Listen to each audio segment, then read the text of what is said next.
Hi, my name is Rachel Vexley and I'm 27 years old. I moved into a quiet apartment to escape the noise of my past. But it turns out some buildings don't want to be forgotten. This story isn't about ghosts. It's about a door that shouldn't exist and what I heard breathing behind it. Don't forget to subscribe, like, and share if you enjoy disturbing true-style horror tales like this. This story is written and edited by Dark Life Side Diaries. When I moved into the Croftwell apartments, I wasn't looking for anything special, just clean, quiet, and cheap. The place was old, sure, the walls cracked like they whispered at night, and the elevator groaned like it hated every floor, but rent was low. And I liked the loneliness. The landlord, a pale woman named Mrs. Garnes, gave me a tour without smiling. Once you're in 6A, she said, handing over the key. I followed her down the 6th-floor hallway where everything smelled like forgotten time. But something immediately felt wrong. The numbering skipped. 6A was next to 6C. Number 6B. I pointed it out, and she flinched like I'd said something offensive. There's number 6B, she said. It's a structural thing, always been that way. But her tone wasn't casual. It whisker.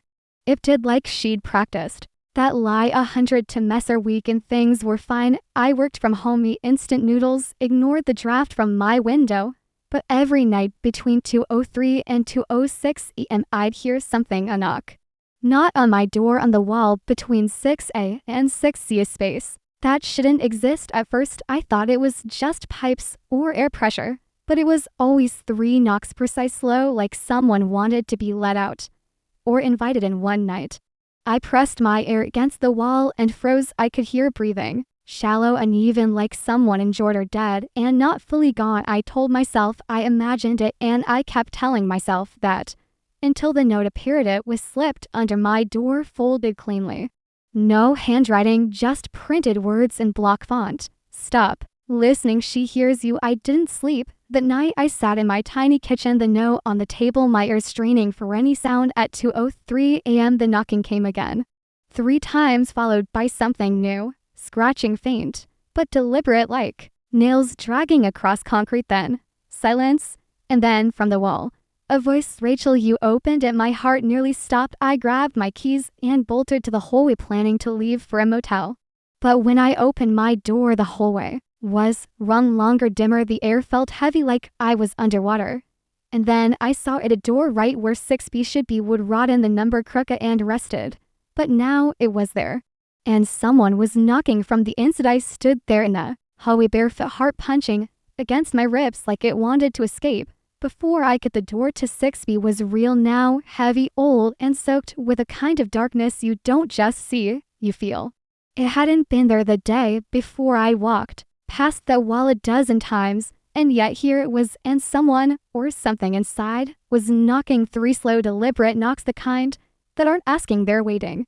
I reached forward, hand trembling more out of instinct than choice. My fingers touched the knot, ice cold. My breath turned visible like winter air. Then I heard it again. The voice from inside, don't let her out. It was a whisper like wind trapped behind drywall.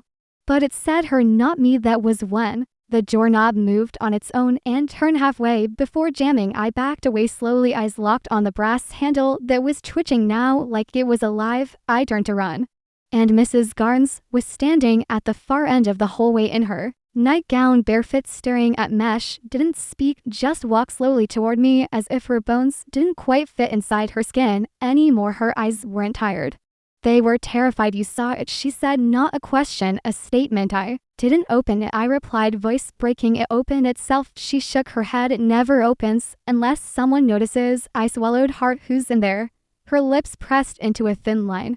No one, not anymore, but that room, it remembers. Then she looked straight into my eyes and added, you've been hearing her, haven't you? That was the moment I realized this wasn't the first time someone had tried to open 6B and judging B. Why the panic beneath her controlled exterior wouldn't be the last. She gave me a key, not to 6B, to the basement. If you want answers, she said, you'll find them in the records. But I warn you, Rachel, knowing doesn't stop it, it only feeds her. I didn't ask what she meant. I just took the key and went. The basement of Croftwell Apartments is the kind of place nightmares sit in to sharpen their teeth. The light flickered like it had forgotten how to stay alive. The floor smelled like damp stone and rusted metal. I found a cabinet marked historical records. Unit 6A6F inside folders were crumpled, some water-stained, others clawed like rats had been desperate to get out of them. I found a manila file lab.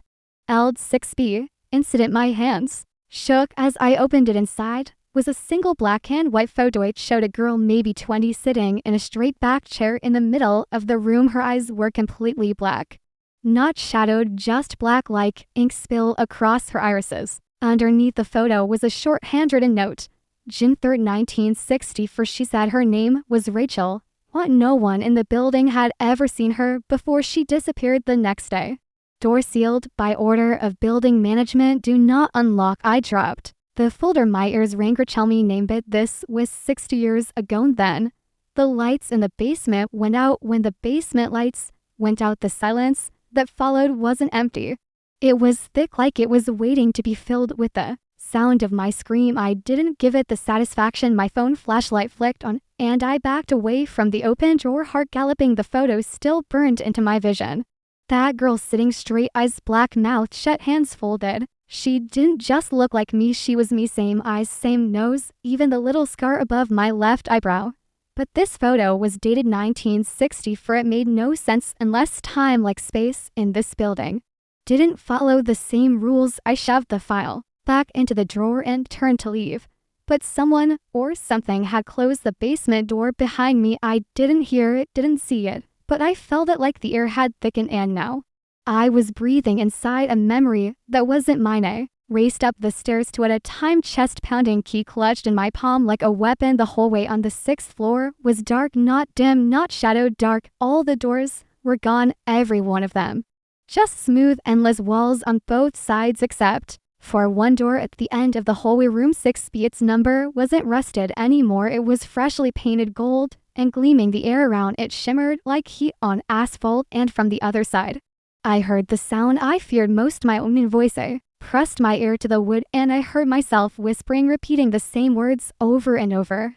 Let me out, let me out, let me out. Then it stopped, silence, and then a single sentence, louder and clearer than anything I'd heard since moving in. She opened it now. She must take her place. I stumbled back. The hallway behind me returned, doors reappearing like nothing had ever been wrong. Lights flickered on, but 6B remained waiting. My phone buzzed. I looked down, a text from an unknown number. Welcome home. I wanted to run, pack up, never look back.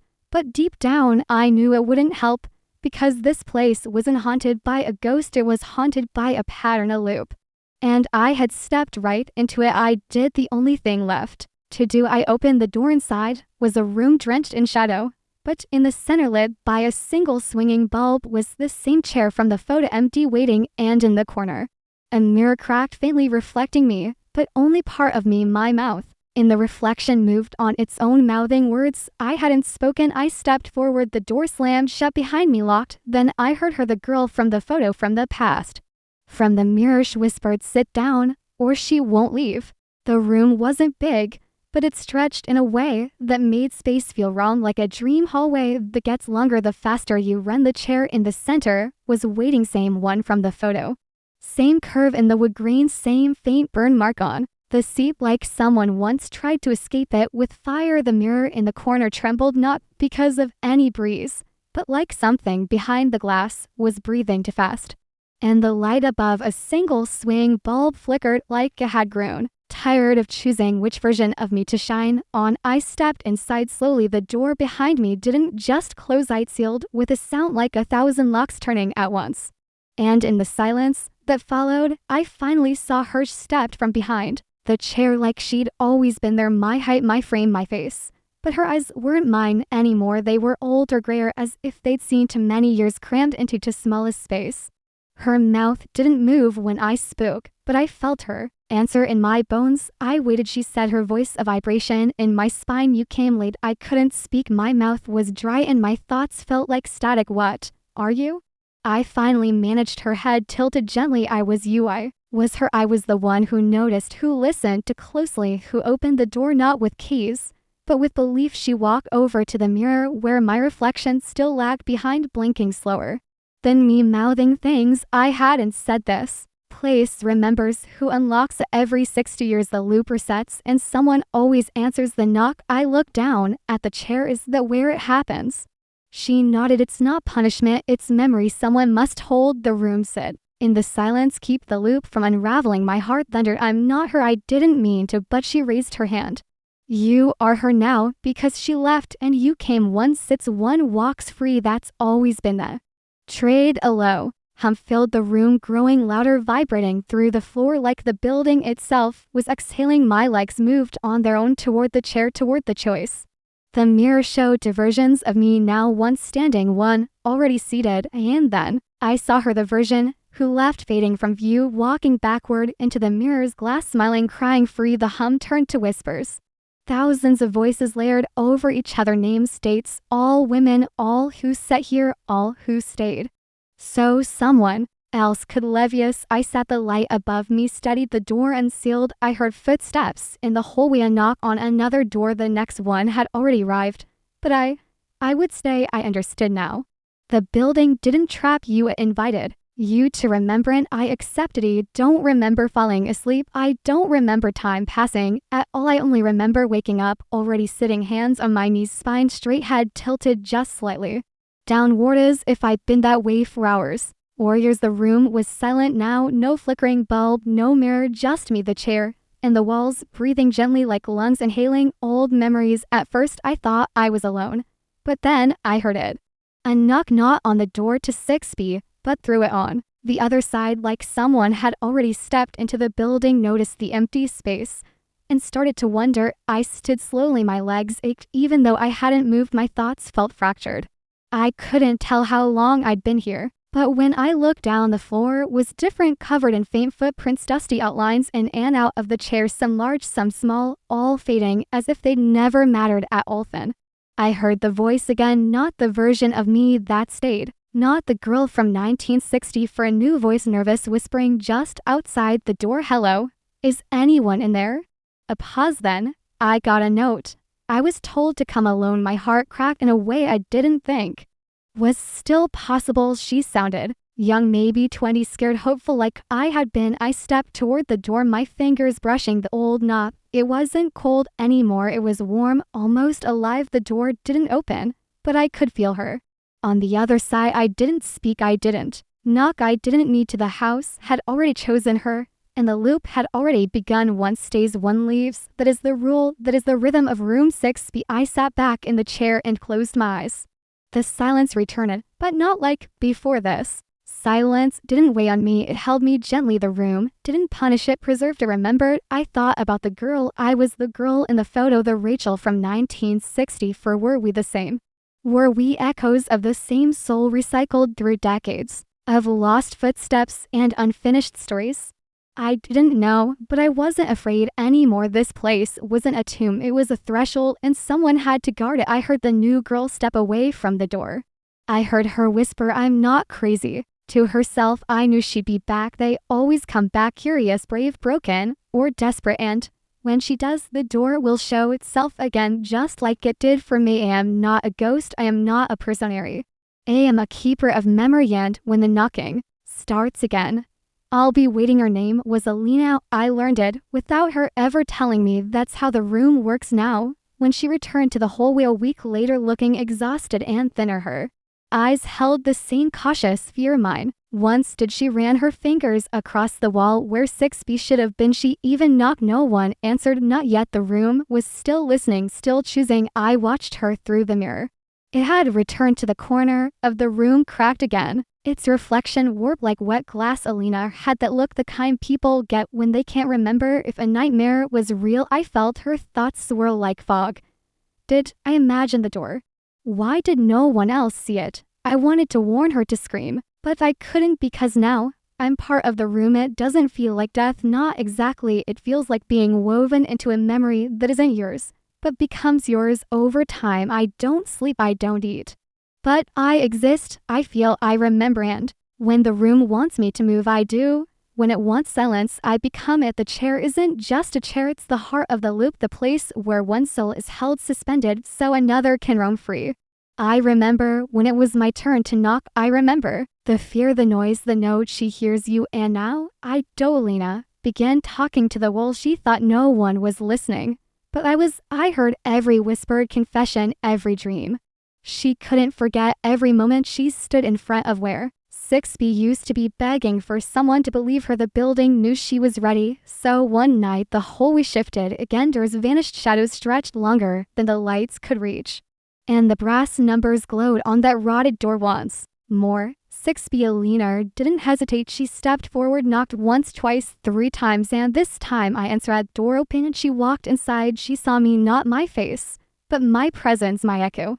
She backed up. What is this? She whispered. I didn't speak. The mirror did. It showed her sitting already, just like it had shown me, just like it had shown the girl from 1960. For that's when her reflection turned to her and said, one sits, one walks. That's how we remember. She didn't scream. She cried, quiet, heavy sobs that shook her whole body. Then, without a word, she sat in the chair. The room exhaled. The walls relaxed. The door opened behind her. Light flooded in. And for the first time in what felt like eternity, I walked out the hallway. Was real again. The air sharp with life. My feet touched the floor like they'd never forgotten how. I passed Mrs. Garnes, who looked up from her meal like she'd seen a ghost. Maybe she had.